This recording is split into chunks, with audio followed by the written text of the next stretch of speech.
Good morning, everybody. We are out and about this morning and we are at the gym, which is something that I have not done in, y'all, I'm ashamed to admit that I have not been inside of a gym to work out. I've taken my kids to like practices, but I've not been inside of a gym to work out since before I had Finley. And it is 2025. I had Finley in 2020. I used to be a very avid gym goer, like literally every day. Have not been in one since then. And so here we are. It is currently 23 degrees outside, which means that I'm not going to walk outside. And you guys know that I need to get my walk in. I've not walked consistently since the kids have been off of school. And that is something that I definitely need to get back into. So I told myself this morning that I was going to go and walk on the indoor track that they have in there. And up there, I'll show you when we get in there, but up there they also have, it's called the mezzanine, I think is what they call it. There is some like weights and exercise balls, like weighted balls and all that type of stuff up there as well, depending on how many people are up there, because I've not lifted a weight again in 5 years. We'll see what I can get into.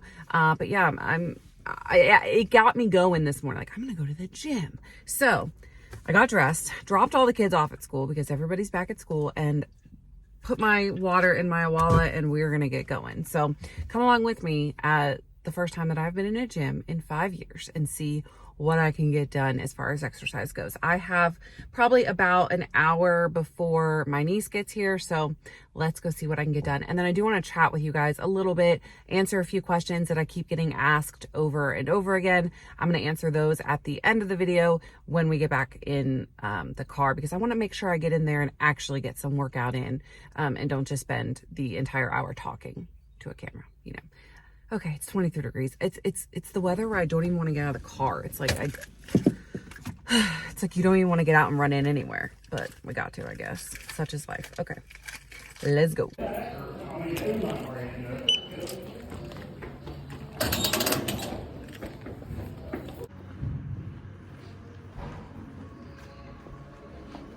They have that whole weight room, but obviously I'm not ready for that yet, so we're going upstairs where there's an indoor track. Up the stairs we go.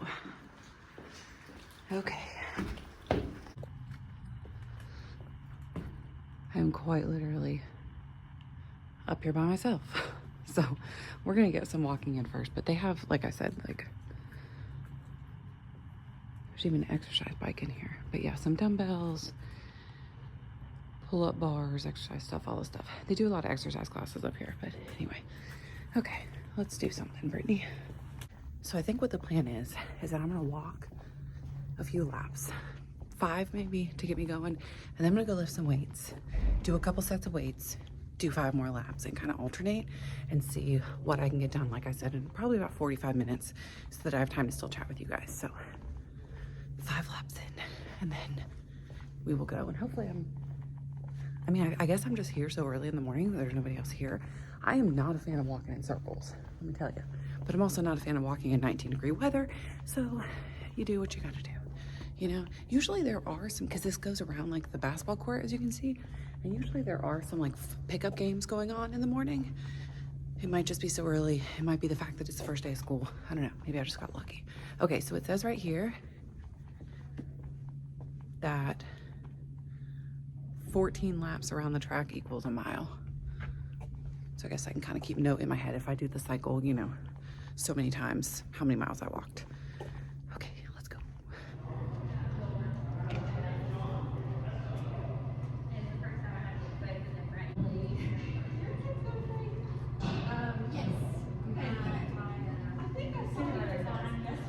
Actually, it was so funny because when I saw you sitting there, I was like, well, I don't think I was smiling or what, but I was just like,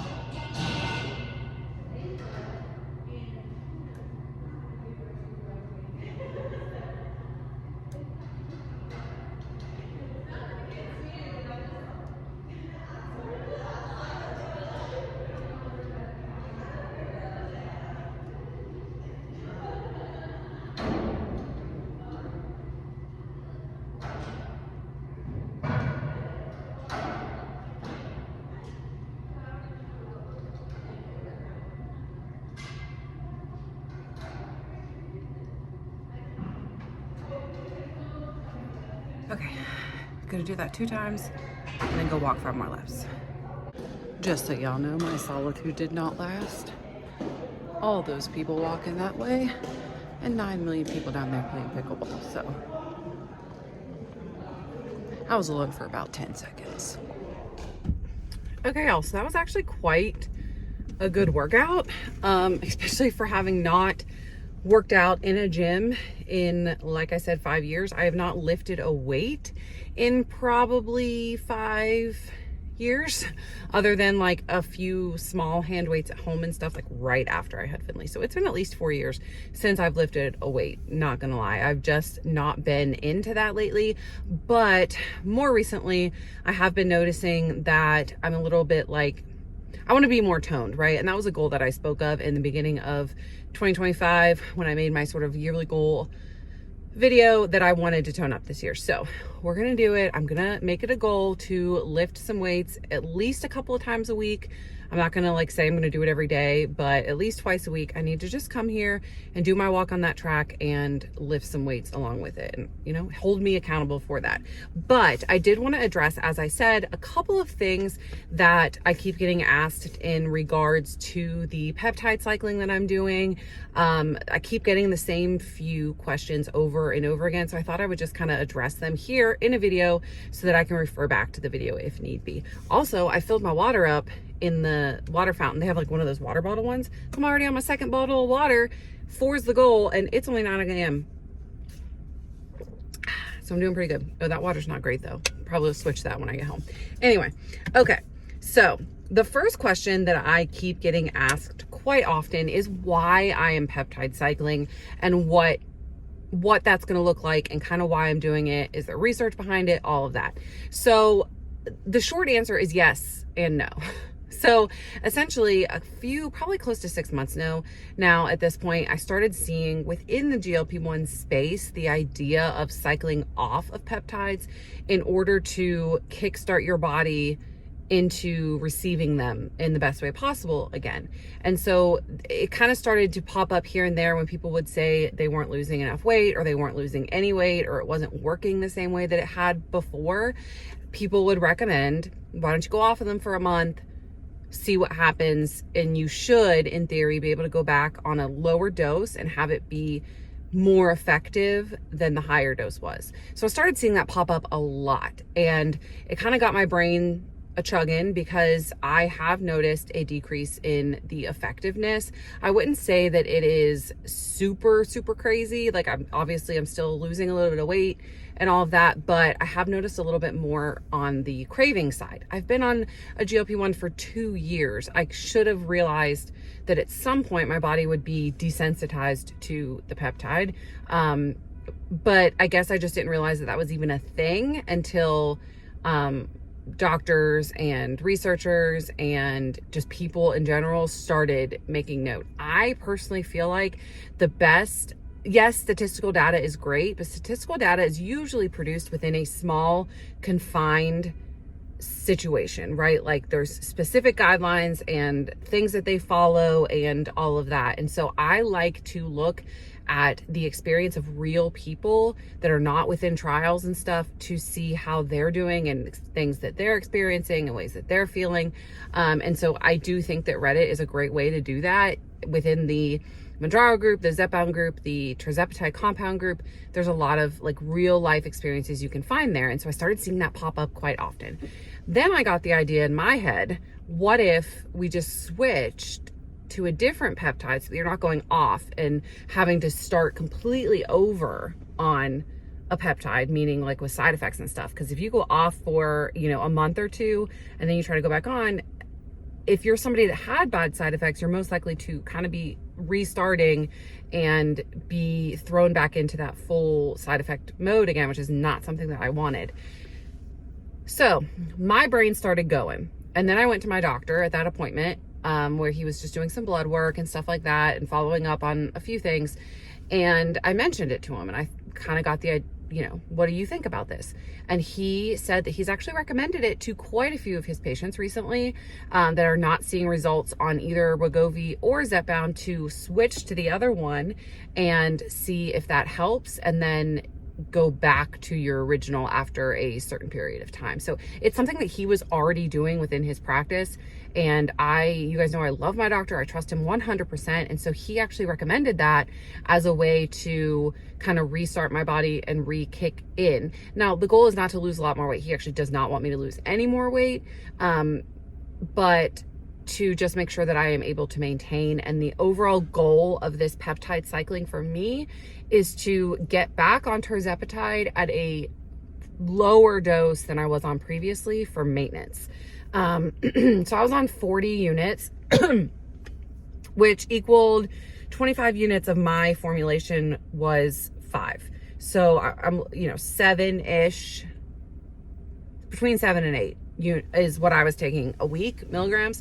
And the ultimate goal for me, honestly, would be to get down to like between 2.5 and 5. Like if I can get somewhere in there, I would be happy with that. It would spread my stash out longer, all of that. So that's kind of what the goal is.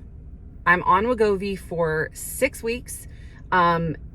Maybe a bit longer if I stretch out the shots. I'm not sure what I'm going to do with that yet. I'm kind of waiting within this first week to see how I feel. And there's somebody backing in right next to me, to see how I feel within that space, within the Wegovy space. So it might end up lasting me closer to 10 weeks if I do it like every 10 to 12 days or whatever, as I'm thinking I'm going to do, then it'll last me longer. Now, I did receive pens from him. He had samples of them. And so I was able to not have to spend any more money to do this, which I understand I'm 100% blessed and so incredibly grateful for. So yeah, so my stash of tirzepatide is basically just sitting in the refrigerator right now. I have 4 unopened vials, and then 1 vial that is open that I opened very recently. So I don't know what's going to happen with that. I actually might, Chris is towards the end of one of his vials and he's on the same, I might let him use that instead of opening another one of his. You know what I mean? It's just so that we don't waste that vial, or kind of play it by ear. I don't know. Leave your recommendations for that down below. But I do have 4 unopened vials, so I should be able to stretch my stash out a little bit longer. Now with that, the other question that I get quite often is why the dosage of Wegovy was so high. He did have samples of I think it was the lowest dose. There was like 2 options, right? And he didn't think that would be effective. He didn't think that I would be able to go, especially like 10 to 12 days on the low dose of Wegovy, because my body is so used to a GLP-1 and I've been on the higher dose for so long. He didn't see that being effective for me. So the only other option was 2.4. And also with the fact that I'm spreading it out over 12 days, he thought that would be the most beneficial for me, to get the most out of it. I am okay with that. I trust him completely, you guys know. But I will say that this is also the same doctor that when my sister was going on Wegovy, the one that is a teacher, hey guy, what's up? He's an old man. She couldn't find anything lower than, I don't even know. It wasn't the highest dose. I think it was one of the middle ones. And so she started like off the ground at a higher dose, because he was like, I mean, you're not going to die. You're just going to have some bad side effects. And that's exactly what happened. She had bad side effects, but she obviously didn't die. So the dosage for him, it's really, when you're on a lower dose, it really is just to prevent side effects. Like a lot of people call 2.5 of Mounjaro the loading dose. And essentially it was the titration schedule was designed for 2.5 to get your body prepared for the higher dosages so that you can avoid side effects. So in his mind, it's like, well, I mean, if that's all you can find, then that's what you can take, and you might just suffer for a week or so or whatever till your body gets used to it. You're just throwing your eggs right on in that basket. So that's kind of where I'm coming from with that. I don't think that I think that it was good. But yeah, I keep getting that question. Why'd you start on 2.4?